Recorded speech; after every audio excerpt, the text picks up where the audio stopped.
Olá pessoal, boa noite. Vamos fazer uma apresentação aqui muito rápida. Meu nome é Lívia, eu sou funcionária pública do Tribunal de Justiça do Estado de Goiás. Sou formada pela PUC, faço pesquisa na Faculdade de Direito do Largo São Francisco. Tenho aí uma longa história com direito processual. Comecei a fazer pesquisa em teoria geral do processo durante a faculdade. Fui desenvolvendo para o processo civil brasileiro. Depois trouxe essas concepções para o processo penal e hoje eu trago um pouco de conceitos filosóficos da teoria crítica do direito ao direito processual penal brasileiro. Bom, sem mais delongas, nosso tempo é curto aqui, então vamos falar de coisa boa, que é falar de processo penal. Hoje nós vamos resolver as questões do 33º exame de ordem. Já estive aí no lugar de vocês, já passei aí por essa fase, é uma fase bem complicada, é uma fase difícil, mas treino duro, jogo fácil, né? Então, vamos embora. Já me coloco à disposição, caso vocês tenham alguma dúvida, caso vocês queiram conversar, meu e-mail está aqui embaixo, eu envio o material também, sem problema, beleza? Então, vamos lá, pessoal, vamos resolver as questões aqui. Eu não sei a ordem que está a prova de vocês, eu vou seguir a que está aqui, tá bom? Vamos lá. Vanessa foi presa em flagrante logo após cometer um crime de furto em residência. A proprietária do imóvel, Jurema, de 61 anos, informou aos policiais que viu pelas câmeras de segurança Vanessa escalando o alto muro da residência e ingressando na casa, acreditando a vítima que a mesma rompeu o cadeado da porta, já que este encontrava-se arrombado. Por determinação da autoridade policial, um perito oficial compareceu à residência de Jurema, realizou o laudo pericial para confirmar que o muro de Vanessa pulou era de grande altura e demandava esforço do ato. Deixou, porém, de realizar a perícia no cadeado e na porta por onde Vanessa teria entrado na casa. Vanessa foi denunciada pelo crime de furto qualificado, sendo imputada pelo Ministério Público a qualificadora da escalada e do rompimento de obstáculo. No curso da instrução, assistida a ré pela Defensoria Pública, as partes tiveram acesso ao laudo pericial e em seu interrogatório, Vanessa confessou os fatos, inclusive o rompimento do cadeado para ingresso na residência, bem como informou que sabia que a lesada era uma senhora de idade. A vítima Jurema não compareceu, alegando que não poderia deixar sua residência exposta, já que o cadeado da casa ainda estava arrombado, argumentando ser idosa, acostando sua carteira de habilitação e destacando que as imagens da câmera de segurança já juntadas ao processo confirmavam a autoria delitiva. Então, beleza, pessoal. Primeira coisa que a gente tem que olhar aqui é o enunciado. A FGV ela tem essa tradição de fazer com que o enunciado fale com o candidato. Então, nós temos informações muito importantes aqui.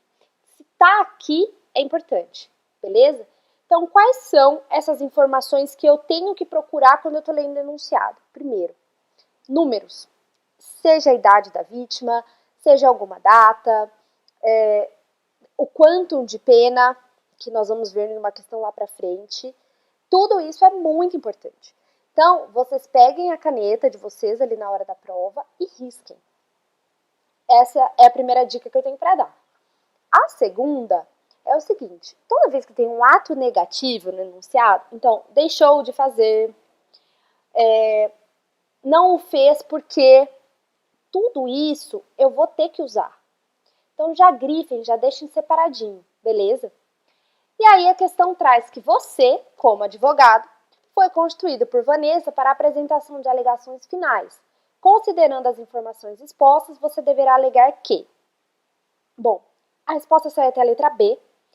Você vai alegar que deve ser afastada a qualificadora com fundamento no rompimento de obstáculo, já que não foi produzida a prova pericial, não sendo suficiente a confissão da acusada. E por que isso aqui, pessoal? Vem cá comigo. Eu tenho um artigo no CPP, artigo 158, porque quando essa infração ela deixa vestígio, é aquilo que nós chamamos de crimes intranseuntes, o laudo ele é indispensável. O corpo de delito ele é indispensável.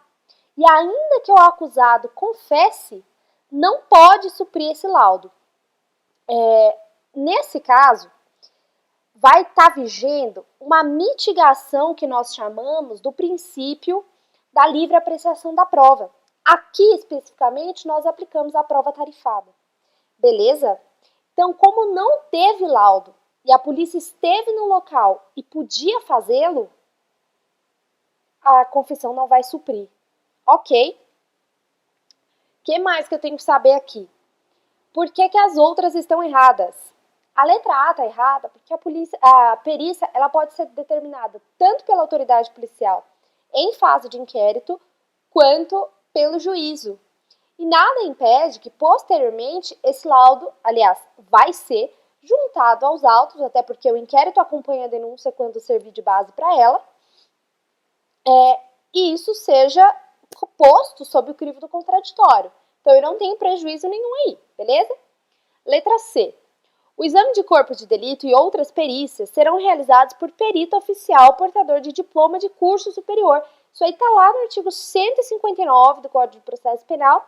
E quando eu não tiver perito oficial, que é muito comum em comarcas pequenas, esse exame ele pode ser feito por 2 pessoas idôneas, tá? Portadoras de diploma de curso superior, preferencialmente naquela área em específico. E a letra D, ela está errada, porque o artigo 155, que é um artigo muito importante para vocês que são da defesa, lá no parágrafo dele, meio tímido, ele vai fazer uma remissão à lei civil. E quanto ao estado das pessoas, você tem que observar essas restrições na lei civil. E a Carteira Nacional de Habilitação é um documento hábil. Ok? Então vamos embora. Vamos para a próxima questão, então. Questão 65. Durante uma festa em uma casa noturna, Michele se desentende com sua amiga Flávia, que lhe desfere um tapa no rosto, causando-lhe lesão corporal de natureza leve. Já é importante isso aqui, hein? Flávia, então, se dirige à autoridade policial e registra o fato, manifestando expressamente seu interesse em representar contra Michele, tendo em vista a natureza da ação penal pública condicionada à representação. Fim do procedimento policial, os autos foram encaminhados ao juizado especial competente e o Ministério Público apresentou a proposta de transação penal a Michele, que não aceitou. Olha agora a informação. Após o oferecimento da denúncia pelo parquê, Flávia se diz arrependida e manifesta ao seu advogado interesse em se retratar da representação oferecida, destacando que ainda não foi recebida a inicial acusatória. Tem 2 ênfases no enunciado falando do recebimento dessa denúncia, tá? Do oferecimento e do não recebimento, desculpa. Considerando os fatos acima narrados, você, como advogado de Flávia, deverá esclarecer que a resposta certa é a letra A. A representação será irretratável na hipótese por já ter sido oferecida a denúncia. Pessoal, no processo penal, não é igual no processo civil que qualquer brincadeira vale. Não, processo penal é coisa séria, tá? Processo penal não tem essa coisa de ficar flexibilizando o procedimento, não. Quando eu falo em representação, indiretamente eu estou falando do direito de punir. Então, quando eu falar em representação, vocês têm que ter muito claro na cabeça de vocês a diferença do momento de oferecer a denúncia, do momento de receber a denúncia, que é um ato do juízo, tá? Então, vem cá comigo, Artigo 38 do Código de Processo Penal. Salvo disposição em contrário, o seu ofendido ou seu representante legal decairá no direito de queixa ou de representação se não o exercer no prazo legal de 6 meses. Esse prazo é importante. Prestem atenção, principalmente quem for fazer segunda fase em penal. Contado do dia que vier saber quem é o autor do fato. Ou, no caso do artigo 29, do dia que se esgotar o prazo para oferecimento da denúncia. O artigo 29 é a ação penal privada subsidiária da pública. Só que tem um negócio. Vem o artigo 25 e fala que essa representação ela será irretratável depois de oferecida a denúncia. E qual é a questão aqui? Uma questão importantíssima. Qual a ressalva importante que eu tenho, pessoal, em lei especial e que, portanto, vai mitigar essa regra geral?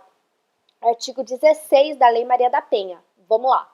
Nas ações penais públicas condicionadas à representação da ofendida de que trata esta lei, só será admitida a renúncia à representação perante o juiz, em audiência especificamente designada com tal finalidade, antes do recebimento da denúncia e ouvido o Ministério Público. Eu lembro que na minha segunda fase, eu fiz em penal, né?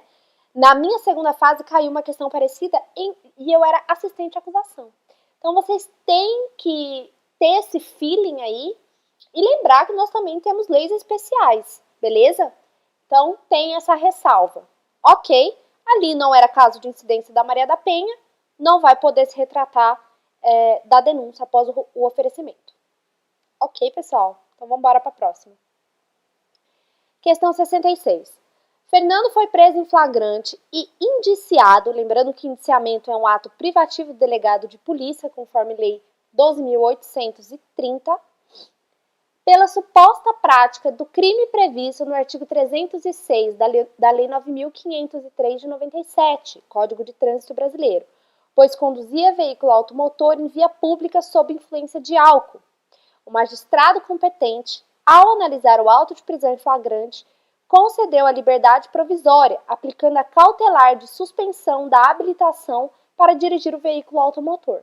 Fernando, entendendo que a cautelar prejudicaria seu sustento, já que é motorista de caminhão, solicita que você, como advogado, adote as medidas cabíveis para questionar a decisão do magistrado de aplicar a cautelar alternativa de suspensão da habilitação. Considerando apenas as informações expostas, de acordo com a Lei 9.503 de 97, o advogado de Fernando. E galera, esse aqui, de acordo com a Lei 9.503 de 97, é muito importante, porque, de novo, eu tenho uma regra especial, tá? Onde que fica o rol de recursos no Código Penal? Eu tenho o RESE, recurso em sentido estrito, lá no 581, em que tem todas as hipóteses. Eu tenho o 593, salvo melhor juízo, que é a apelação. Eu tenho tantos outros ali pelo próprio Código de Processo Penal. Se vocês forem lá, vocês não vão achar especificamente a suspensão da habilitação para dirigir veículo automotor. Por quê? Porque o CTB traz uma regra específica. Então, olha lá, artigo 294, parágrafo único fala: da decisão que decretar a suspensão ou a medida cautelar ou da que indeferir o requerimento do Ministério Público, caberá recurso em sentido estrito sem efeito suspensivo. Regra geral, de novo, só prestar atenção nisso que é sucesso. Beleza? Essa facinho, letra de lei purinha. Vambora. Bartolomeu foi denunciado e pronunciado, aqui eu já sei que é júri, falou em pronúncia, é júri, pela suposta prática de um crime de homicídio qualificado.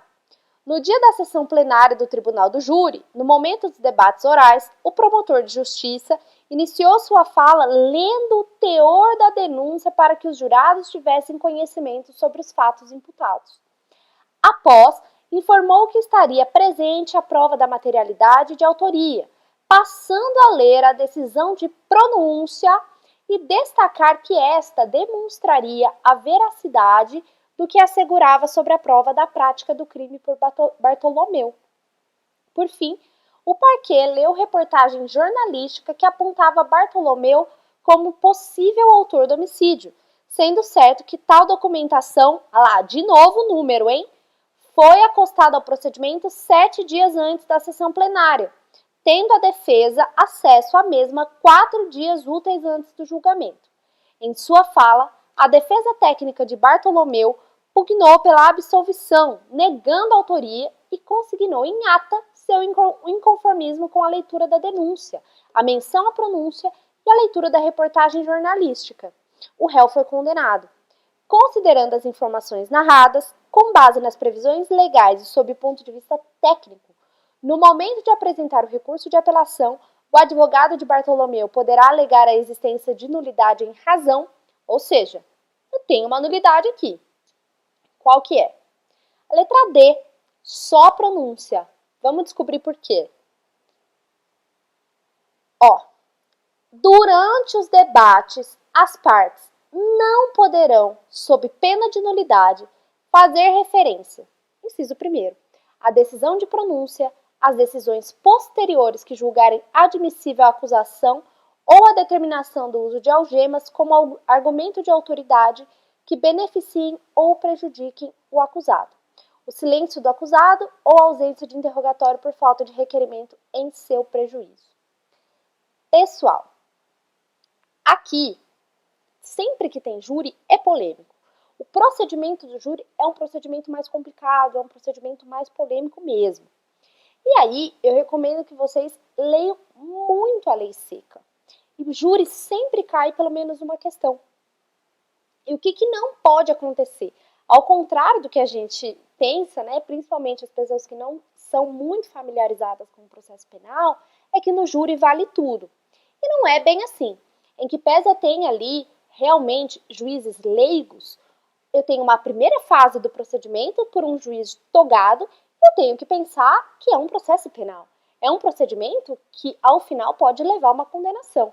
Então, o juiz togado, ele está ali presidindo a sessão plenária justamente para manter a ordem, para manter e assegurar a validade e a viabilidade daquele procedimento, ok? Então, eu tenho essas vedações aqui no artigo 478. E o que mais que é importante falar aqui? Na decisão de pronúncia, nós falamos que o juiz ele é limitado. Por que a gente fala isso? Porque ele não pode, ao contrário de uma sentença penal condenatória do rito ordinário, do GCRIM, ele não pode atestar a autoria do réu, porque essa competência não recai sobre ele, ok? Inclusive, se ele assim o faz, ele incide no que nós chamamos de excesso de linguagem ou eloquência acusatória. Isso já caiu na prova da OAB, então prestem atenção aí, ok? E quanto àquele documento, aquela reportagem jornalística que foi acostada aos autos? O artigo 479 do CPP fala que pode, até porque, como expliquei antes, o júri ele é um procedimento de pessoas leigas. Então eu posso convencer os jurados na emoção. Isso tanto a acusação com reportagens jornalísticas, com fotos, enfim, quanto a defesa com aquilo que nós chamamos de testemunhas de beatificação, na tentativa ali de inocentar mesmo o réu. Nessa parte de debates vale quase tudo, quase. Mas, contanto que esses documentos, essas imagens, sejam juntados aos atos com 3 dias úteis de antecedência, não tenho vedações, ok? Então, foi ofertado contraditório ali, a defesa pode impugnar, mas não fez no tempo certo, precluiu, vai ser ouvido em plenário. Tá, próxima. Paulo, advogado, foi intimado de 2 decisões proferidas pelo juízo da execução penal. Então, aqui eu já saí ali do conhecimento e tô aqui na execução. Do Rio de Janeiro em relação a 2 de seus clientes. Na primeira, foi determinada a perda de 1/5 dos dias remidos por Lúcio, considerando que foi reconhecida por meio de procedimento regular, olha que importante isso aqui, observadas as exigências legais, a prática de falta grave do mesmo. Na segunda decisão, o pedido de progressão de regime formulado por Paulo em relação ao apenado Flávio foi deferido, tendo o magistrado fixado como condição a ser observada no regime aberto o cumprimento de prestação de serviços à comunidade. Diante das intimações, Paulo poderá, letra D é a nossa resposta correta. Vamos lá. Primeira coisa que vocês têm que saber aqui. Execução, eu falei em execução, agravo, sempre. Ai, mas no artigo 581 do CPP está recurso em sentido estrito. A LEP mudou isso, ok? Então esquece o 581 do Código de Processo Penal, quando eu estiver falando de execução, e tragam a LEP para a cabeça de vocês, porque aí vai caber agravo em execução, beleza? E aí, pessoal, tem uma questão, que isso é um entendimento sedimentada do STJ. E hoje você não faz mais prova nenhuma sem entendimento de STJ e STF, beleza? Então, o que o STJ decidiu? Que não é cabível a fixação de prestação de serviço à comunidade como condição especial do regime aberto, nos termos do artigo 115 da LEP. E por que isso? Porque se eu já decidi que o réu faz jus àquelas condições, se eu impuser outras, isso pode ocorrer in bis in idem, o que nós vedamos. Ok? Vamos para a próxima? Aqui, inclusive, eu falei vamos para a próxima, mas voltando um pouquinho. Aqui eu coloquei, inclusive, uma tabela para vocês de como que funciona essa questão dos dias remidos. A gente não tem muito tempo aqui para poder explicar, mas ela está aqui. E aí, lá no 27 da LEP, eu tenho que, no caso de falta grave, o juiz ele pode revogar até 1/3 do tempo remido, observando o artigo 57 dessa mesma lei. Beleza, pessoal? E ele vai recomeçar essa contagem só a partir da data da infração disciplinar, tá bom? Então, só dá uma olhadinha na LEP, essa tabelinha aqui, ó, é top. Então, vamos lá para a nossa última questão. Carlos, em relatório final conclusivo de inquérito policial, então aqui eu estou em fase inquisitória, estou em inquérito. Foi indiciado pela prática do crime de receptação qualificada, pena de 3 a 8 anos de reclusão e multa. Se tem a pena, tem um motivo para ela estar aqui. Recebido o procedimento investigatório, o promotor de justiça verificou na folha de antecedentes criminais que Carlos possuía uma única anotação e era tecnicamente primário, mas que teria sido beneficiado 8 anos antes da suposta nova prática delitiva, por proposta de suspensão condicional do processo em relação ao crime de estelionato. Considerando as informações expostas, você, como advogado de Carlos, deverá esclarecer que de acordo com o Código de Processo Penal, resposta aqui, letra C. Vamos voltar um pouquinho nesse enunciado, que ele é muito importante, que ele fala muita coisa. Aqui eu estava em fase de inquérito. Ele foi indiciado pelo crime de receptação qualificada, cuja pena é de 3 a 8 anos de reclusão. E por que essa pena é importante, pessoal? Porque quando eu falo em ANPP, eu tenho uma condício ali, uma condício sine qua non. Sem ela, eu não posso proceder. Então, essa pena, ela tá aí por um motivo e eu já vou explicar para vocês.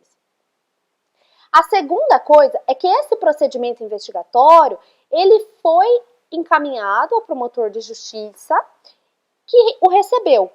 E aí esse promotor, ele olha na FA do réu e vê que ele já tem uma anotação, mas que ele é tecnicamente primário. O que significa ser tecnicamente primário? Que essa condenação dele transitada em julgado já ultrapassou aquele período depurador da reincidência, que é de 5 anos, ok? E aí consta que ele teria sido beneficiado 8 anos antes dessa nova prática delitiva por proposta de suspensão condicional do processo, lá da Lei 9.099. Ok? Então vamos lá. Qual que é a resposta aqui? Onde que está a solução no Código de Processo Penal? Que ele vai ser beneficiado com o ANPP, considerando a natureza e a pena do crime, mas Carlos necessariamente deve confessar. A confissão circunstanciada, expressa, é uma condição para a ANPP. Olha aqui. São esses os requisitos. Uma tabela grandona, né?